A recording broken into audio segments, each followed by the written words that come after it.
কিচেনে অ্যাড করলাম নতুন মেম্বার, তাই ভাবলাম একটু তোমাদের সঙ্গে শেয়ার করি। আসলে অনেক দিন ধরেই ভাবছিলাম যে একটা এয়ার ফ্রায়ার নেব, তো যা ভাবা তাই কাজ, শেষ পর্যন্ত নিয়েই নিলাম। আর যেদিন সেটা ওপেন করলাম সেদিন মেয়ে দেখে বায়না ধরলো যে মা তাহলে কিছু বানাও।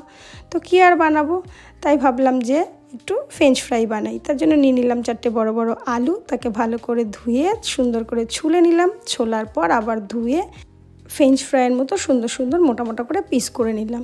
করার পর সেটাকে আবার 2-3 বার সুন্দর করে জলে ধুয়ে নেবে। ধোয়ার পর নুন জলে 20 থেকে 25 মিনিট একটু ডুবিয়ে রাখলাম। ডুবিয়ে সেটাকে এবার একটা শুকনো টাওয়ালের ওপরে আলুগুলোকে বিছিয়ে রাখলাম। বিছিয়ে একটু টিস্যু পেপার দিয়ে রাব করে নিলাম, মানে যতটা সম্ভব জলটা শুকিয়ে ফেলতে হবে। তারপর তার মধ্যে একটু রিফাইন্ড অয়েল ব্রাশ করে এয়ার ফ্রায়ারের মধ্যে দিয়ে আমি 180 ডিগ্রি টেম্পারেচারে দিয়েছিলাম 20 মিনিট। আমার বোধহয় সময়টা একটু বেশি হয়ে গেছিলো দেওয়া, তোমরা 15 মিনিট দেবে, তাতেই খুব ভালোভাবে হয়ে যাবে। তারপরে সেটাকে বার করে সামান্য একটু বিট নুন আর একটু চাট মশলা দিয়ে আমি সার্ভ করে দিলাম ওদেরকে। খেতে কিন্তু খুব সুন্দর হয়েছিল। দেখো, সেটা আমার মেয়ের মুখের এক্সপ্রেশন দেখলেই তোমরা বুঝতে পারবে।